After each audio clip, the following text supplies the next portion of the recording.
Welcome to सीधी शिक्षा मैं डिनिशा sir. चलिए आज हम लोग क्लास 8 का हम लोग मैथमेटिक्स में देखते हैं 9 नंबर का चैप्टर आइडेंटिटी सर्वसमीका। सर्वसमीका क्या होती है, इससे पहले आप लोग क्लास 6 में भी थोड़ा सा देखे थे इसके बारे में। सर्वसमीका के बारे में क्लास 7 में भी देखे थे। क्लास 8 में हम लोग देखते हैं सर्वसमीका के बारे में। हमारे पास कितने सर्वसमीका होते हैं, वास्तव में सर्वसमीका होती क्या है, इस चीज़ का सर्वसमीका का उपयोग हम लोग किस तरीके से करते हैं उसका हम लोग आज एनालिसिस करने वाले हैं। क्लियर। तो जैसे कि आप लोग क्लास 8 में इससे पहले वाला जो चैप्टर था बीजीय व्यंजक, उसमें पढ़ चुके हैं बीजीय व्यंजक क्या होते हैं, चर क्या होते हैं, अचर। उस रिलेटेड इसमें भी चर और अचर राशि को जानना बहुत ही जरूरी होती है, जो कि इससे रिलेटेड है। क्योंकि अगर गुणा का नियम देखेंगे, भाग का नियम देखेंगे, तो उसके अंतर्गत आप लोगों का जो बीजीय व्यंजक की जो पद्धति है वो किस तरीके से होती है, उस चीज़ का एनालिसिस हम लोग इस चैप्टर के अंतराल में हम लोग करेंगे। क्लियर। तो चलिए देखते हैं हम लोग क्लास 8 का मैथमेटिक्स का सर्वसमीका आइडेंटिटीज के बारे में। चलिए तो सर्वसमीका के बारे में हम लोग जानते हैं। चलिए सर्वसमीकाएं क्या होती है। जैसे त्रिकोणमिति के अंतर्गत आप लोग 10वीं क्लास में जब जाओगे तो पढ़ोगे आगे, जैसे कि अभी नॉर्मली आप लोग सर्वसमीका पढ़ोगे। ठीक है। तो सर्वसमीकाएं क्या होती है, एक ऐसा मान होता है, ठीक है, बीजीय व्यंजक एक ऐसा मान जो किसी चार राशि के लिए बीजीय व्यंजक का ऐसा मान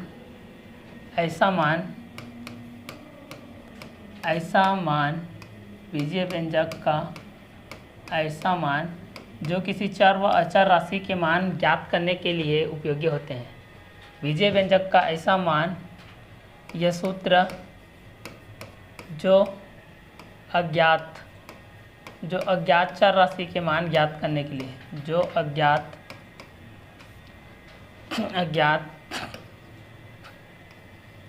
चर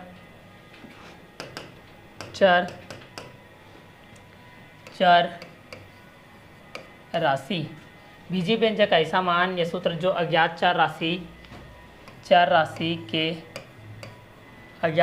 के मान ज्ञात करने के लिए होता है। मान ज्ञात करने के लिए होता है। बीजीय व्यंजक एक ऐसा मान, ये सूत्र जो अज्ञात चर राशि के मान ज्ञात करने के लिए होता है, सर्वसमीका कहलाता है। सर्वसमीकाएं कहलाता है।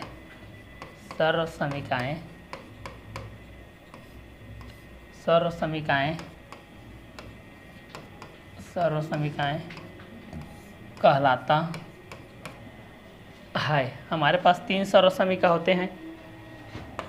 पहला होता है a प्लस बी का होल स्क्वायर, दूसरा होता है a माइनस बी का होल स्क्वायर, और तीसरा होता है a square minus B square. ठीक है। इस फार्मूला का आगे एनालिसिस हम लोग करेंगे। a प्लस बी का होल स्क्वायर का बराबर क्या होता है, a माइनस बी का होल स्क्वायर क्या होता है, a square minus B square क्या होता है। तो सर्वसमीका के अंतर्गत में फिलहाल हम लोग अभी चलते हैं चर के पास और अचर के पास, उसके बाद बीजीय व्यंजक के पास, फिर आएंगे इस सर्वसमीका के पास। वास्तव में सर्वसमीका क्या होती है, उसका यूज किस तरीके से होता है, उसका आगे चल करके हम लोग यूजफुल किस तरीके से करेंगे। तो चलिए चलते हैं चर के पास, चलते हैं वेरिएबल के पास। इसको बोला जाता है चर राशि।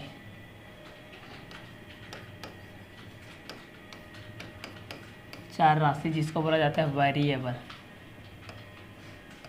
वेरी करना मतलब कम या ज़्यादा होना, घटते रहना, बढ़ते रहना, वेरी करना, वेरिएबल। ठीक। तो चलिए इस चीज़ को हम लोग देखते हैं, इस बीच में हम लोग देख लेते हैं। ठीक है। तो चलिए देखते हैं।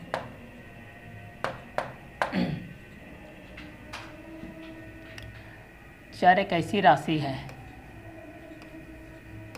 चर एक ऐसी राशि है, चर एक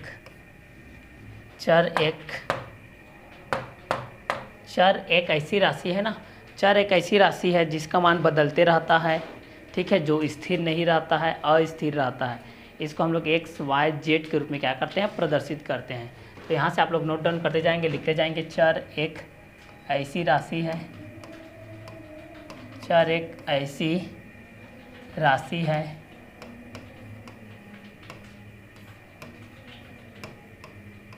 चर एक ऐसी राशि है जिसका मान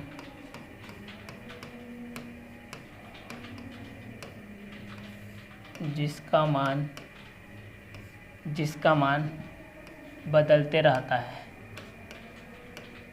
जिसका मान बदलते रहता है। चर एक ऐसी राशि जिसका मान बदलते रहता है, जो स्थिर नहीं रहता है, जो स्थिर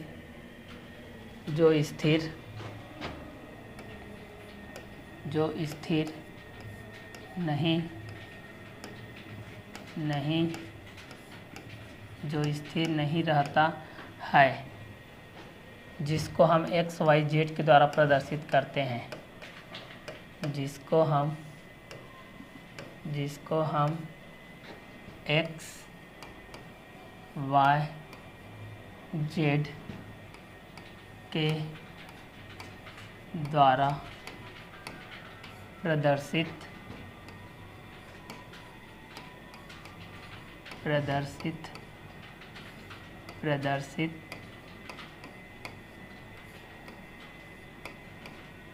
करते हैं।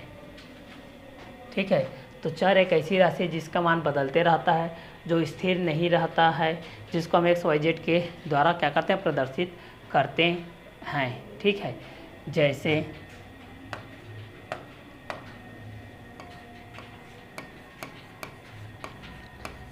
एक समीकरण लेते हैं, जैसे 2x + 1 = 5 है, इक्वल टू क्या है, 5 है।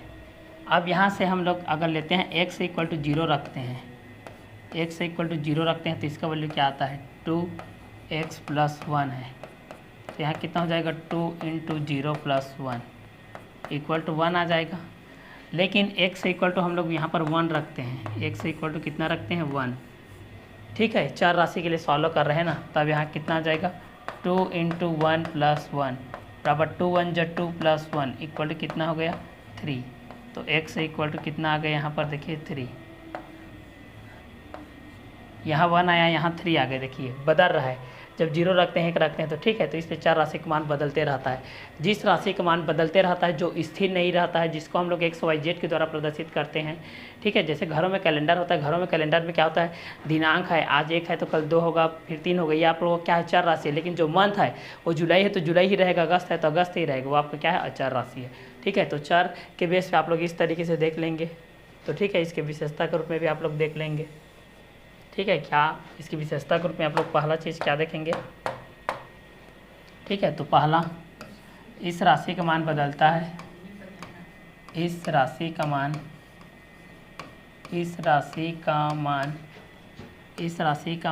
परिवर्तनशील है, इस राशि का मान परिवर्तनशील है, इस राशि का मान परिवर्तनशील है।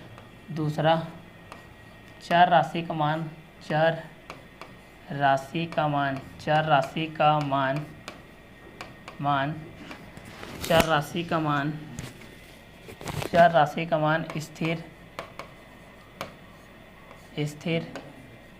स्थिर नहीं होता है।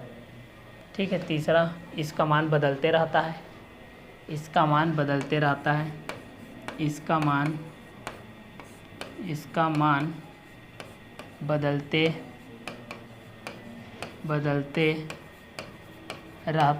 आप इसको अपनी भाषा में लिख सकते हैं। चौथा में क्या हो जाएगा, ठीक है, इसको हम लोग एक्स वाई जेड के रूप में प्रायः इसे हम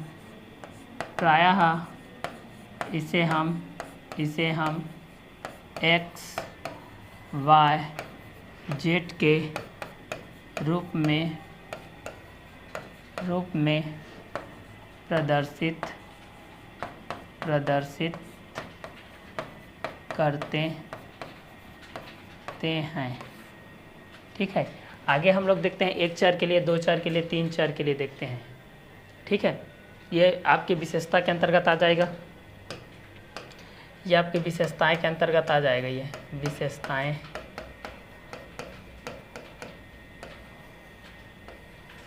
ये आपकी विशेषताएं के अंतर्गत आ जाएगा। क्लियर।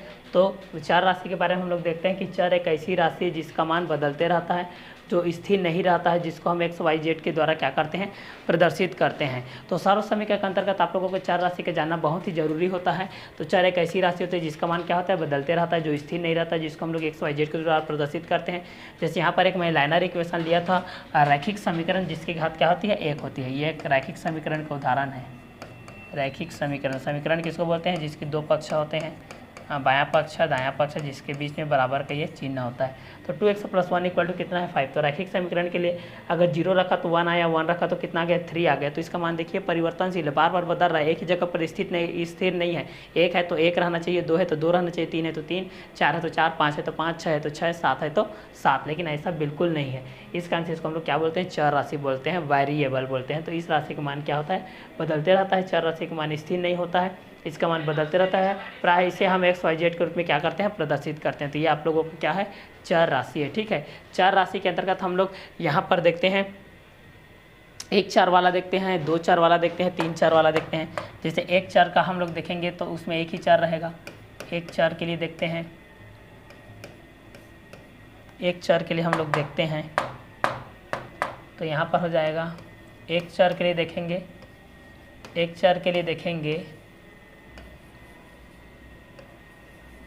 1 चर के लिए हम लोग देखेंगे तो इसमें या तो x वाला रहेगा, या तो y वाला रहेगा, या तो z वाला रहेगा पूरा पद। जैसे कि इस तरीके से देखिए, 2x + 1 या 2x² + 2x + 1 या 3x² + 4x + 1, पूरा पद देखिए x के रूप में है। इसको 1 चर के लिए बोलते हैं। ठीक है। अगर y के रूप में भी हो सकता है, ये 2y + y - 5 और 9y² - 9y + 5 या -19y³ - 9y² - 9y + 1, इस तरीके से। ठीक है। तो इसको हम लोग 1 चर के लिए बोलते हैं। केवल पूरा पद एक ही चर के रूप में हो, जेड के रूप में रहेगा तो जेड हो जाएगा 6z + 9 और यहाँ हो जाएगा 6z² - 9z + 4 या 6z³ - 20z + 1, इस तरीके से पूरा पद आपके जेड के रूप में रहेगा। तो इसको हम लोग 1 चर का रैखिक समीकरण बोलते हैं। पूरा पद अगर उसी का रहेगा। 2 चर किसको बोलेंगे, जिसमें 2 चर आ जाए, या तो x y आ जाए, या y z के साथ आ जाए, या z x के साथ आ जाए, उसको हम लोग बोलते हैं 2 चर। 2 चर बोलते हैं। जैसे कि 2x + y आ गया पहला और ये दूसरा, या 2x + z आ गया, या y + z आ गया, इस तरीके से कोई भी 2 आ जाएगा। ठीक है। तो उसको हम लोग 2 चर के लिए बोलते हैं, 2 चर के लिए। ठीक है। अब उसमें घात आपके ऊपर डिपेंड करता है कि कितना घात वाला है। 2 चर के लिए अगर 3 चर बोलेंगे तो इसमें तीनों चर आ जाएंगे। 3 चर के लिए बोलेंगे तो यहाँ पर 2x + y + z या 2x² + y² + z², इस तरीके से कोई भी आ जाएगा जिसमें तीनों रहेंगे, उसको 3 चर के लिए बोलते हैं समीकरण। 3 चर का एक जिसका घात 1 रहेगा उसको रैखिक समीकरण बोलेंगे, 2 घात रहेगा तो वर्ग समीकरण, 3 घात रहेगा तो त्रिघातीय समीकरण। तो ये 1 चर के लिए हो गया, 2 चर के लिए हो गया, ये आप लोगों का 3 चर के लिए हो गया। ठीक है। तो 1 चर के बेस पे देख लिए, 2 चर के बेस पे देख लिए, 3 चर के बेस पे देख लिए। चलिए आगे देखते हैं हम लोग अचर। अब अचर राशि क्या होती है, इस चीज़ की हम लोग कल्पना कर रहे हैं। इस चीज़ के लिए हम लोग परिभाषा देखते हैं भाई, अचर राशि के लिए। चलिए अचर राशि क्या होती है, अचर राशि को देखते हैं। चलिए हम लोग अचर राशि क्या होती है देखिए। तो पहला चर के लिए हम लोग देखे थे, अब हम किसके लिए देखते हैं, अचर के लिए देखते हैं भाई। अचर के लिए देखते हैं क्या होता है इस चीज़ को, अचर के लिए देखते हैं क्या चीज़ होता है इस चीज़ को हम लोग। ठीक है। यहाँ पर इसका परिभाषा के बेस पे देख लेते हैं, यहाँ विशेषता के बेस पे, यहाँ एग्जाम्पल के बेस पे देख लेते हैं। क्लियर। चलिए अब यहाँ से देखते जाते हैं। अचर राशि के बारे में जानते हैं हम लोग। सर्वप्रथम इसकी परिभाषाएं जानते हैं।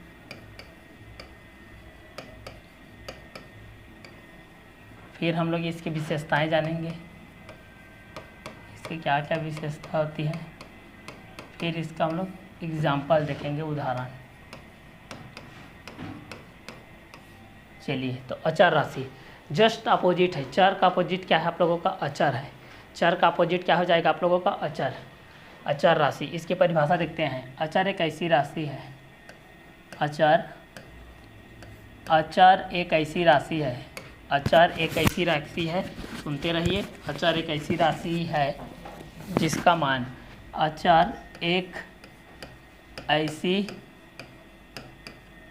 राशि है, अचर एक ऐसी राशि है जिसका मान नहीं बदलता है, जिसका मान नहीं बदलता है।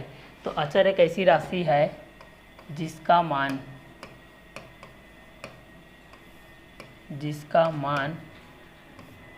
नहीं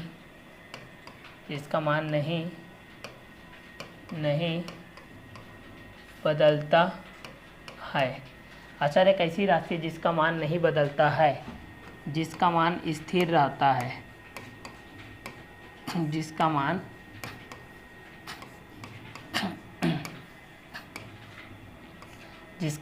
स्थिर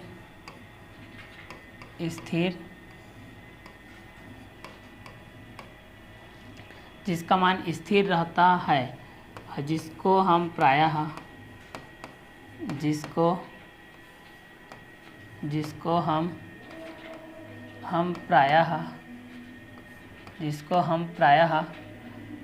अंकों के रूप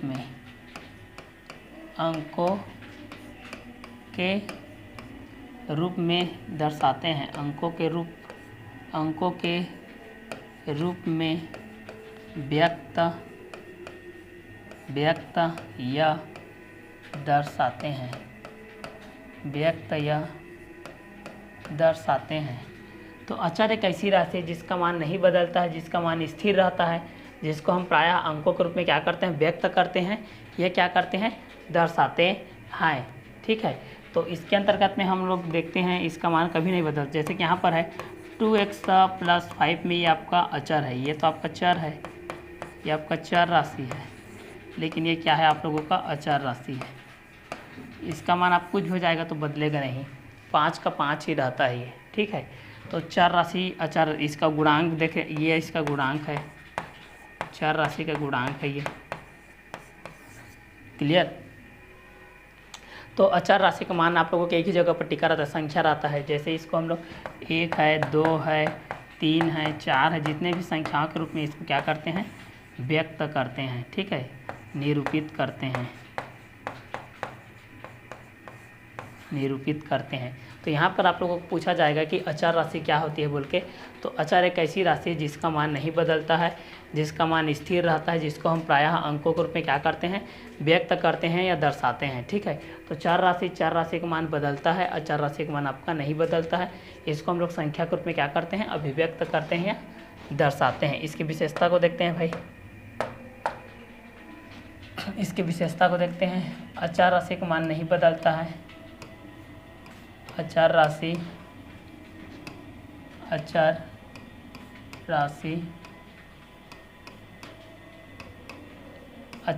का मान, ठीक है, अचर राशि का मान आपका क्या होता है? नहीं बदलता है। तो थ्योरिटिकल चीज़ अच्छे से समझिए, ये आगे चल करके आपके बहुत कॉम्पिटिटिव एग्जाम में काम आएगा। यही क्वेश्चन आता है, अचर राशि का मान नहीं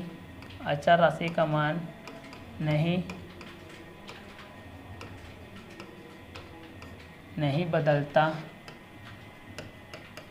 है। अचर राशि का मान नहीं बदलता है, इसका मान स्थिर रहता है, इसका मान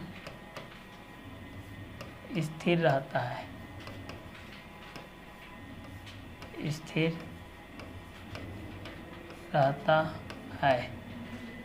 दूसरा, अचर राशि का मान अपरिवर्तनशील है।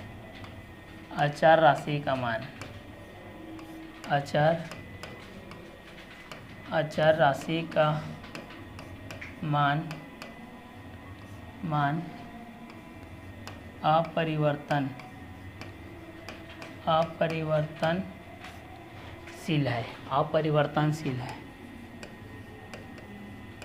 अपरिवर्तनशील है। तीसरा, अचर राशि का मान स्थिर रहता है कि जब अचर राशि का मान अस्थिर नहीं होता। अचर राशि का मान अस्थिर नहीं होता।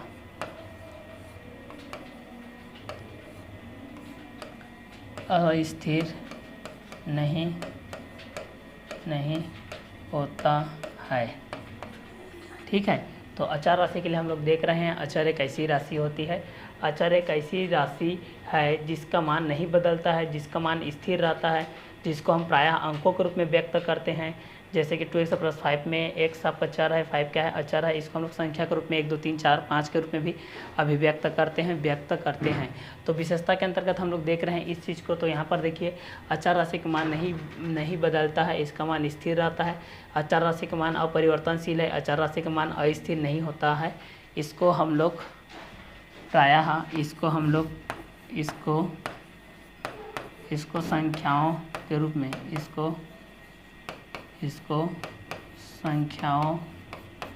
इसको संख्याओं के रूप में 1 2 3 4 डैश n के रूप में दर्शाया जाता है।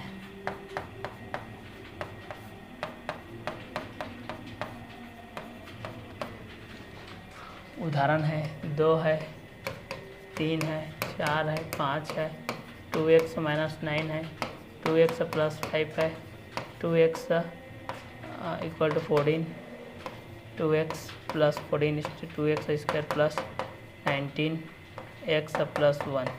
ये अचर है सब, ये आपके अचर राशि हैं। तो अचर राशि के मान क्या हो जाएगा, जो कैलेंडर का मान था वो अचर है, वो कभी बदलता नहीं है। ठीक है, तो चर राशि जिसका मान बदलता है और अचर राशि जिसका मान नहीं बदलता। कौन स्थिर रहता है, आपका अचर स्थिर रहता है। और कौन अस्थिर रहता है, चर अस्थिर रहता है। किसका मान बदलता है, चर का। किसका मान नहीं बदलता, अचर का।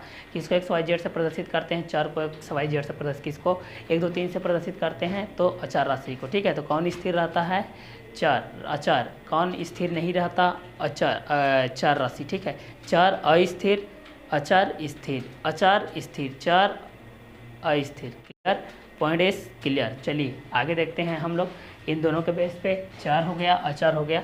आगे हम लोग जाते हैं, आगे हम लोग देखते हैं बीजीय व्यंजक, क्योंकि सर्वसमीका जो बनती है वो बीजीय व्यंजक के अंतर्गत ही बनती है। तो बीजीय व्यंजक क्या चीज़ होती है, इस चीज़ को हम लोग यहाँ पर देखते हैं। चलिए भाई, अब बीजीय व्यंजक के बारे में जानते हैं हम लोग। बीजीय व्यंजक किसको बोलते हैं,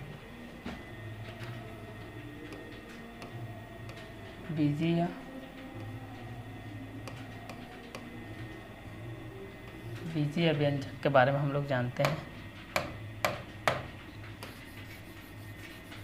चलिए अब जानते हैं बीजीय व्यंजक के बारे में।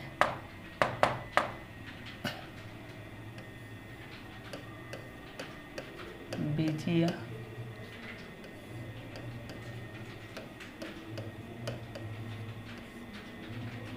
व्यंजक के बारे में हम लोग जानते हैं।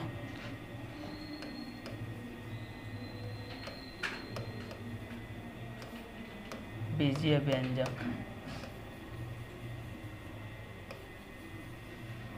बीजीय व्यंजक क्या होते हैं, इस चीज़ को हम लोग जानते हैं। तो इससे पहले आप लोग देख लिए हैं चर के बारे में, देख लिए हैं चर क्या होती है, अचर क्या होती है, इसके बारे में आप लोग देख लिए हैं। तो चर के बारे में देख लिए हैं, तो जिसका मान बदलता है वो चर राशि है, जिसका मान नहीं बदलता है वो क्या है आप लोगों का, अचर राशि है। ठीक है, अब किसका मान स्थिर रहता है, तो अचर राशि का मान स्थिर रहता है। किसका मान स्थिर नहीं रहता, तो चर राशि का मान स्थिर नहीं। किसको हम XYZ से प्रदर्शित करते हैं, तो चर को XYZ से प्रदर्शित करते हैं।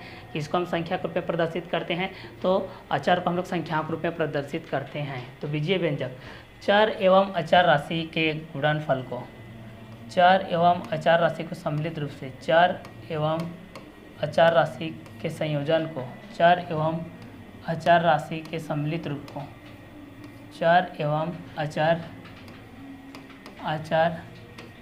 राशि के सजातीय पदों को, सजातीय पदों को, चर एवं अचर राशि के सजातीय पदों को बीजीय व्यंजक बीजीय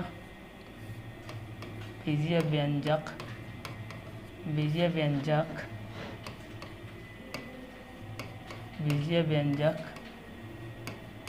कहते हैं। ठीक है, तो बीजीय व्यंजक किसको बोलते हैं?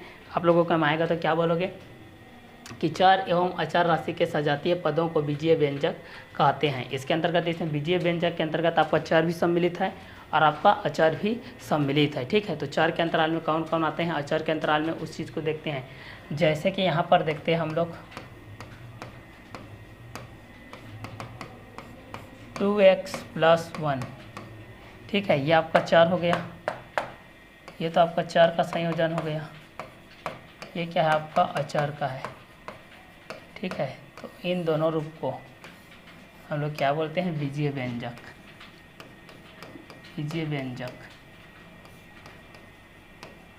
ये आपका बीजीय व्यंजक है।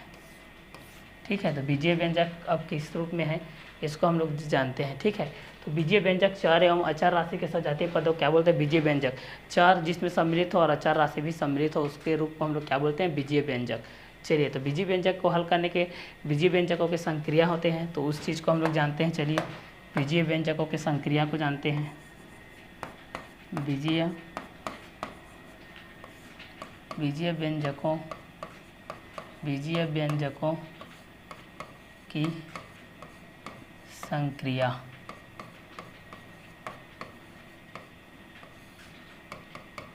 बीजीय व्यंजकों की संक्रिया, तो पहला योग या योगफल बोलते हैं। योग अथवा क्या बोलते हैं? योगफल। योगफल के बेस पे रहता है।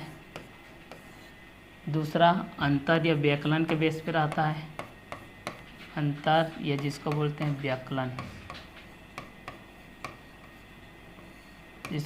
व्यकलन, तीसरा गुणज या गुणा के रूप में रहता है। गुणन या गुणा के रूप में रहता है। चौथा अनुपात भाग के रूप में रहता है। भाग या अनुपात के रूप में रहता है। ये भाग या किसके रूप में रहता है? अनुपात के रूप में रहता है यह चीज़। ठीक है, तो बीजीय व्यंजक की संक्रिया के अंतर्गत हम लोग देखते हैं इसका योग एडिशन, इसका एडिशन किस तरीके से होता है, इसका सब्सट्रैक्शन किस तरीके से होता है, इसका मल्टीप्लाइकेशन किस तरीके से होता है, इसका डिवीज़न किस तरीके से होता है, इस चीज़ को हम लोग देखेंगे। तो प्रायः आप लोग ये देखे होंगे कि चर जितने होते हैं और अचर जो जितने होते हैं प्रायः कई रैखिक समीकरण के रूप में होते हैं। रैखिक का मतलब मेरा कहना ये है, देखिए रैखिक का मतलब क्या होता है, यहाँ पर देखिए रैखिक मतलब सिंपल एक, जैसे कि आते एक हो रैखिक समीकरण, जैसे कि 2x + 1 है और इसको हम लोग वर्ग समीकरण बोलेंगे, जो आगे क्लास में आप लोग अच्छे से पढ़ेंगे। अभी तो क्लास 8 में हो। वर्ग समीकरण जिसकी घात कितनी होती है? 2 होती है। त्रिघातीय जिसके पास 3 घात हो।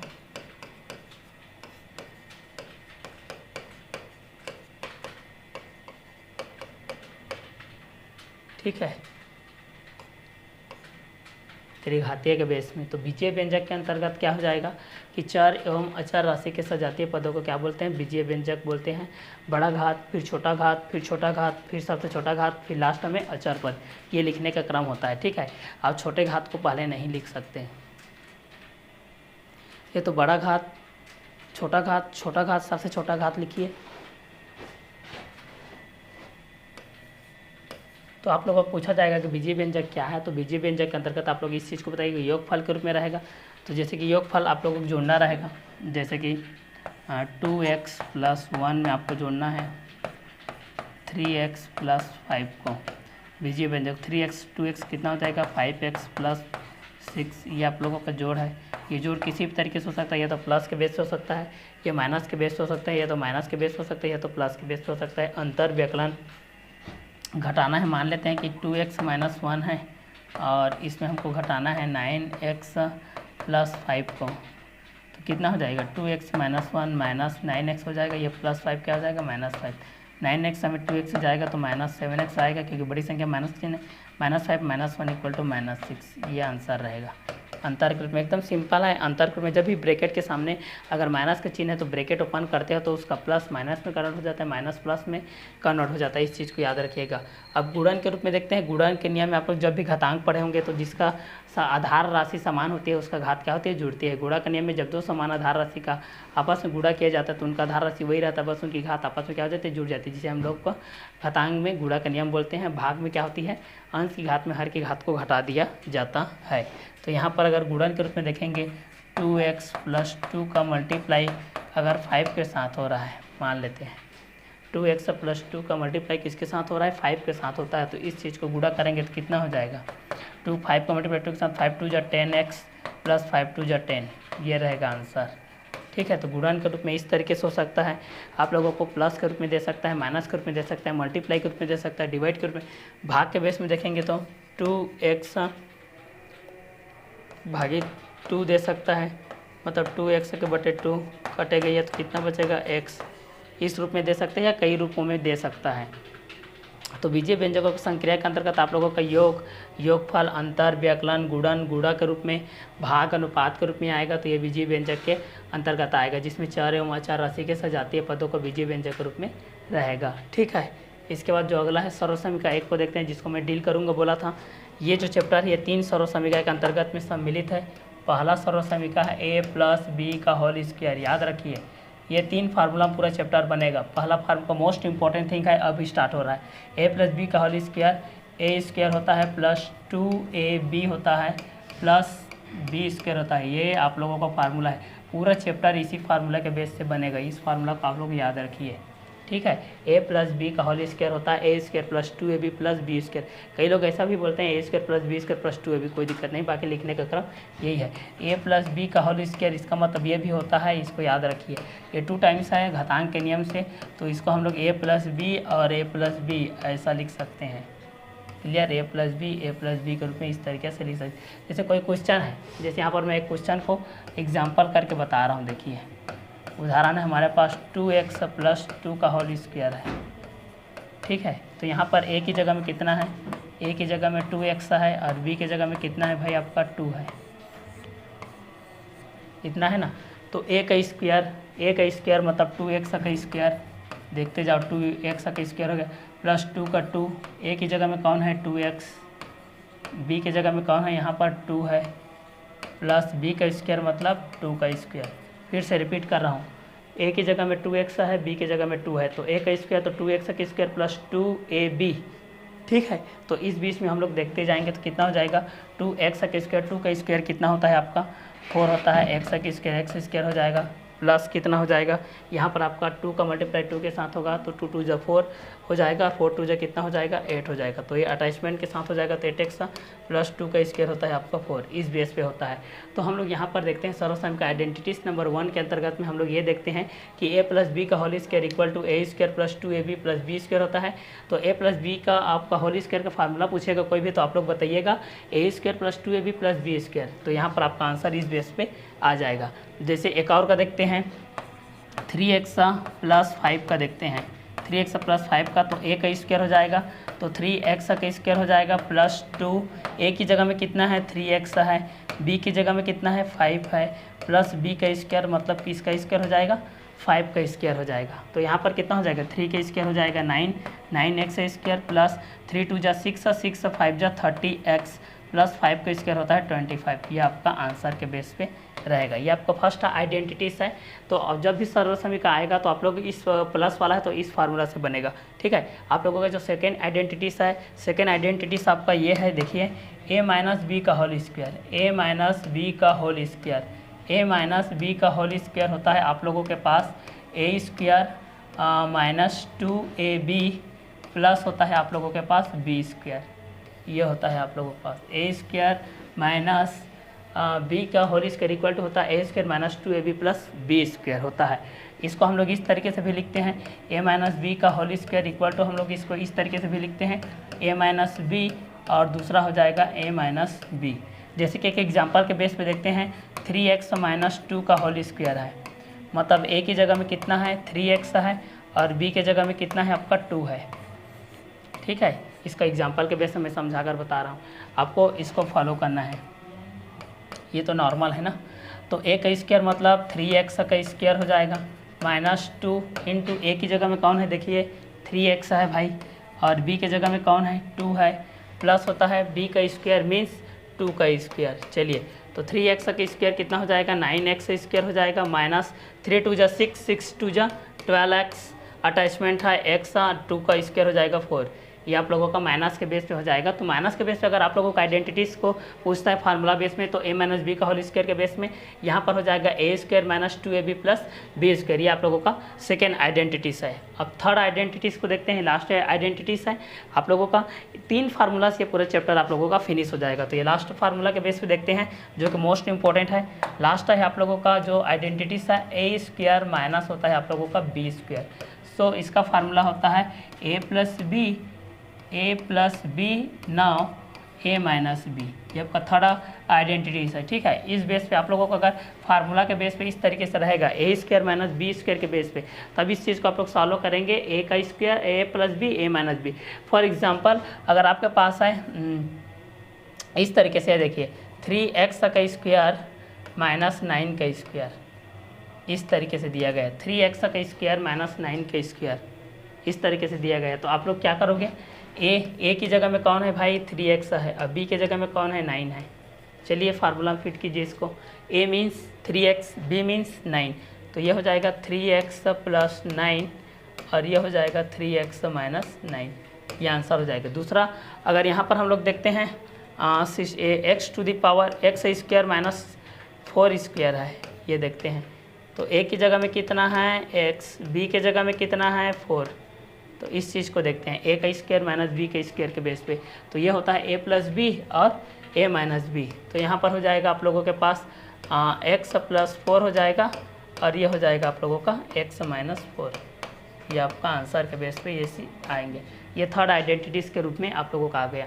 तो इतने फार्मूला को याद रखिएगा, a प्लस बी का whole square, a plus B का होल स्क्वायर को याद रखिएगा, a प्लस बी का होल स्क्वायर, और दूसरा है a माइनस बी का होल स्क्वायर, और तीसरा हो जाएगा a square minus B square. ये तीनों फार्मूला को आप लोग याद रखिएगा, पूरा चैप्टर आप लोगों का फिनिश हो जाएगा। तो नेक्स्ट वीडियो लेक्चर में हम लोग देखते हैं नेक्स्ट एक्सरसाइज के साथ। तो आज का क्लास को हम लोग यही वर्क करते हैं, नेक्स्ट वीडियो लेक्चर में मिलेंगे एक्सरसाइज के साथ। तब तक के लिए अलविदा, okay bye, have a nice day.